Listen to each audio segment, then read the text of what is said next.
And moving on, now we move to a very special fireside conversation. I would like to invite my colleague Shivan to kindly come up on stage and welcome our distinguished speaker, Shri Ashwani Lohani, Director of Prime Minister's Museum and Library Society, whose leadership has left a very lasting impact across sectors. Welcome, sir.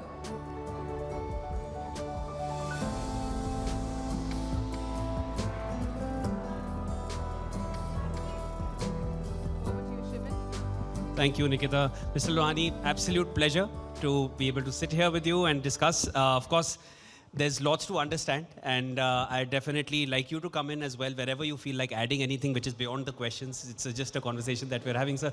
Sabse pehle though, I definitely wanted to understand as the Prime Minister's Museum and Library, you're the director, and I wanted to, from you directly, wanted to understand, how does an institution like this push India's rich culture, India's rich history and past events, and basically giving anyone who comes and attends here a means to understand what India has been through in the last 70 plus years and where it is heading perhaps going forward from here.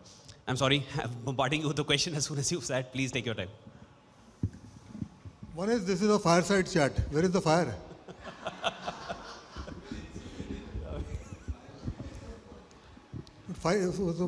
बोलते fire side में होनी चाहिए ना. The tourism in India has not even been scratched. It's a tremendous potential. I mean, but having potential is, I have always regarded, having potential is not a good thing. It basically means that you have not done enough for tourism to prosper. Now, as far as my museum is concerned, it's not very well known so far. What we are trying to do is we're trying to promote it because it's a very unique thing. It's the only museum of its kind in the world.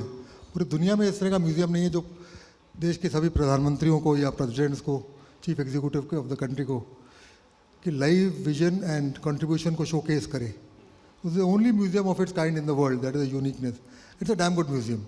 Not because I'm heading it, but because it's a damn good museum. It's got a tremendously rich content, extensive use of technology. Now we are making it tourist friendly also very much. But besides the museum, which is the only one of its kind in the world, Pradhan Mantri Museum and Library is also a research center. It's the finest research center in the country for research in modern and contemporary Indian history. It's got the biggest archives. I'll not say biggest, because that's perhaps the only archives of its kind in the country. Archives of personal documents of VVIPs and VIP organizations. Personal document. जैसे मेरी अलमारी में मेरे personal documents होंगे, वो मैं donate कर दूँ. हमारे तो कोई लेगा नहीं, but कोई VIP के हों. So it is the largest archives of its kind anywhere in the world. And it's got a massive library. It's got a planetarium which shows 7 shows a day. And it's got green spaces, restaurants, finest restaurant in Delhi, cafeteria, exhibition spaces. So it's a perfect tourist destination, bang in the heart of the city on 30 acres of land. Well, it needs promotion. We have started aggressively promoting it, started organizing events, started building collaterals. Tomorrow we have got the travel media of India coming to our place to show them. Last week we had a mainline media of India. We are slowly promoting it. So, since it's to do with India's past and perhaps ever since freedom, how our India में democracy का symbol है ये. जी. This showcases democracy. We also call it the house of democracy. Because India में democracy is flourishing. It is reflected in the number of prime ministers you have had. You had 15 prime ministers. Here the prime ministers change. So do you plan to make it mandatory or mandatory थोड़ा सा वो restrictive हो जाता है word, maybe promote it or push it more in the educational sectors, especially for schools, for younger children? I yes, think that we are contacting schools regularly, colleges. As it is about 1,500 to 2,000 people come to the museum every day. That's the number we are getting. Everybody who joins the government service, every single class 1 officer of the government services, it is mandated for him to come there to the museum. We are opening it up. And And आगे चलते हुए इसकी क्या vision है? What do you foresee in the there is आगे a चलते vision तो ये है कि ये वर्ल्ड के सबसे टॉप म्यूजियम्स में इसकी गिनती हो. It should be recognized as the finest museum in India and one of the top museums in the world. Our research center should be it is already there. It should get recognized as the finest research center in modern contemporary Indian history. That is a vision. In which way do you feel, sir, that can be achieved? That it can be recognized on a global stage compared with the museums that we see in other parts of the world? See, one is we have failed in showcasing it well so far. We are showcasing it. And then we are adding attractions. We are adding tourists. थोड़ा बताएं sir, how you plan to push it further in terms of showcasing? Showcasing, creating news out of it, organizing events, getting the media there, getting travel writers there to write about that, and promoting it as much as possible, using latest technology there. In one of your earlier... Typical measure how a tourist destination is showcased, how we took the Madhya Pradesh state forward. Basics we did just the basics, and then it became number one. In one of your earlier interviews, sir, I had noticed that you had also explained and elaborated on how technology is deeply integrated into the Prime Minister's Museum and Library. If you can, just explain better, and that will only We have got simulators, tell people more.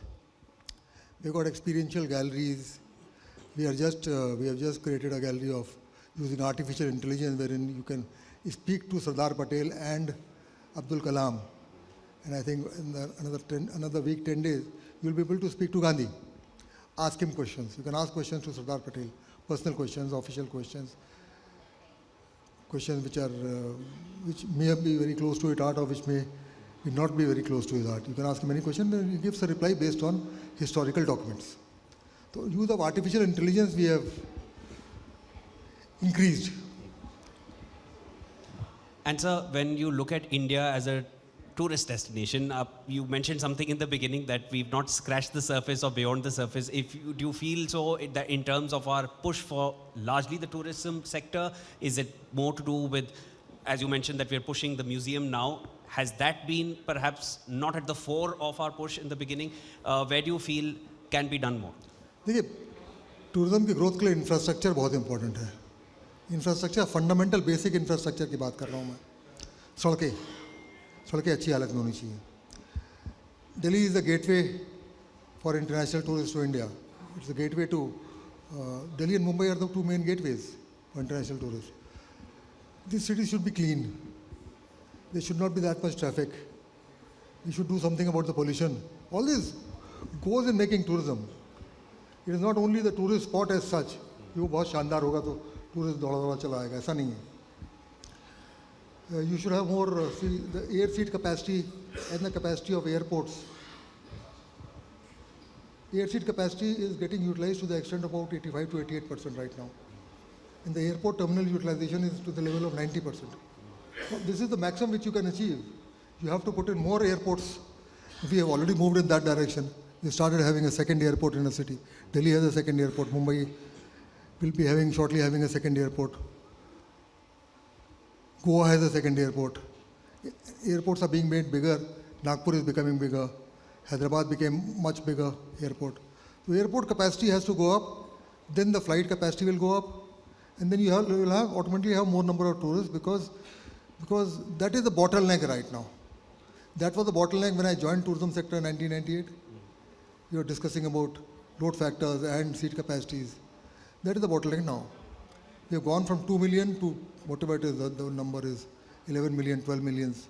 Just because the air seat capacity and the terminal capacity at airports increased. So we have to do that. We have to increase capacity of travel within India, trains, more tracks have to be put in, more roads are getting built now, that is a very good sign. So connectivity has to be improved. And along with connectivity comes signages. Signages has been my pet subject. Plaster the entire damn country with signages, tourist signages. It propels tourism. Basically tourism के 4-5 main focus areas हैं. One is information, one is facilitation, one is infrastructure, one is security, and one is cooperation. We have to give the basics for it to increase, otherwise you can keep on discussing the subject ad infinitum. I'll come back to the museum, sir.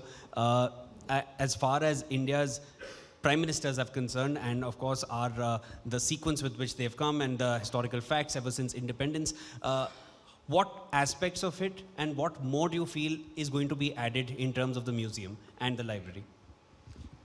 See, we had 15 prime ministers, right from Nehru to Modi, 15 prime ministers. Most of the content of the earlier 14 prime ministers is already frozen. But India is still developing, so that will get added. Whatever is news happening, that will get added. We have to plan for the future. We have to have exhibition galleries, more exhibition spaces, because I've got a wealth of information in my archives, which can be shown to the public, people at large. That is, we are looking at expansion of the museum. We're going to planning to add one more wing to the museum, and generally improve the spaces around. There is nothing much which we can do, because our core subject is the prime ministers of India. It's going to remain that. Largely, sir, what is the age group that gets attracted as of now? Because you mentioned something about the footfall on a daily basis, but to push that, or what's the age group? What's the We get people from all age groups, because this museum has experiential galleries, so children love it. They sit on simulators. They have a photograph. They take photograph with the prime minister of their choice. They have a selfie with the prime minister of their choice. They walk around with the prime minister of their choice, and they can get a letter signed from a prime minister. Well, there is a lot of experience which the children like. And there is a lot of information and knowledge which the elders like. In the gallery itself, you can know about the history of India, about the major events of India. You can know about that. And then we have a lot of things which the researchers like. We have got 32 fellowships for doing research in modern and contemporary Indian history. So we've got people from that age group also coming for our fellowships and for consulting the library and the archives. It's basically, and we have introduced good tourist facilities. We've got grand parking. We've got, perhaps I think Delhi's one of the top restaurants is there for a table, and we've got a wonderful canteen, and it's a perfect ideal tourist destination for a family which has elders, grandfather, father, small children. It could got things for everyone. And as far as pushing the boundaries, sir, do you feel you also have plans to push this and take the Prime Minister's museum and library beyond ambits of Delhi? I don't know, it's too big a decision for my pay scale. But yes, definitely seeing the success of this, that is one thought which can remain with us. History is something that intrigues me a lot. I wanted to understand, because ever since independence, of course, that's something, as you mentioned, that's the prime focus. So prime ministers of India, and that is going to remain the prime focus. But when we talk about museums, India's history, it goes far beyond, much before the Britishers, the Mughals, the Delhi Sultanate, and much before that as well. How much of that, sir, do you feel can be brought to the fore? Her organization का एक focus होता है. I was director of the Rail Museum also, donkeys years back. उसका mandate था railway के इतिहास को संजो के रखना. It was confined to that. Now my organization right now has got two major components. One is the academic component, in which you deal with the research in modern contemporary Indian history. Modern contemporary basically means from 1857, mainly from 1857 onwards, some years overlapping here and there. And then there is a museum component which talks about the Prime Minister of India. That is from 1947 onwards. So that is the daira in which we are there and which we are going to remain. Understood. And when it comes to India's tourism, I'll come back to that. What do you find is perhaps the USP here, that because we see so many tourists and international and foreign nationals who would want to come and they just fall in love with the way, everything that they get to discover in the country. Go to the north, go to the south, go to the east, go to the west, every part, cuisines, cultures, dresses, everything is different, terrain is different, temperatures are different. How much of that do you feel gets encapsulated in our tourism push when we're attracting foreign nationals or anybody within the country also? The foreign nationals I mentioned, it is a load factor which will decide the number. PLFs are very, very high, both of the airport and the aircrafts. We in India I've got the figures also. much lesser number of aircraft as compared to any other country in the developed world. The number has to go up. It has to go up from 800 at present to about 1800. About 1,000 aircrafts are on order right now, 1,200 aircrafts are on order. But if you look at the United States, you've got aircrafts in tens of thousands. And similarly, the airport seat terminal capacity, that is a constraint. For within India, again, it's basic. You have to have good interpretation, you have to have good signages, you have to have good roads, you have to have clean places. I wonder why we can't keep our places clean. वो हम लोग के कुछ blood में ही कि हम गंदगी पसंद करते हैं और our capital city is so dirty. So you have to, these fundamentals have to be provided. Tourism is never pushed. It happens on its own. It happens on its own. You have to make just the environment right. Then it will happen. Destinations तो बहुत है हमारे पास. भगवान का दिया हुआ विरासत में मिला हुआ बहुत है. I think just maintaining that and retaining that is something that we need to do more upon. I get your point. I traveled once to Karnataka, Karwar, and then that's on the border with Goa and Karnataka, and gone to Gokarna also, and I was absolutely surprised because not one cup or tissue on the road was found. It was that clean. So I feel we know how to do it. Do you agree with that? Maybe every part needs to just understand how important that is, because it is being implemented in some parts of the country for sure. There's many reasons हैं उसके, but it has to be it's a subject which is extremely important not only for tourism but for life as such. It has to be taken up on mission mode by the nation. Absolute pleasure speaking with you, sir, and hearing you've been extremely candid since the time you've come, not holding back your thoughts or giving any kind of sugar-coated answers. You जो है वैसे आपने बता दिया, and I really appreciate that. Thank you so much for your time. And absolute pleasure having you here with us. Loud round of applause. Thank you so much, very much, sir, for your very substantial and engaging insights. It was truly a pleasure to have you with us today. Now, may I please request Mr. Raktim Das, CEO, Z Media Corporation Limited, and Ms. Jyoti Mayal to kindly felicitate Mr. Ashwani Lohani. Thank you so much.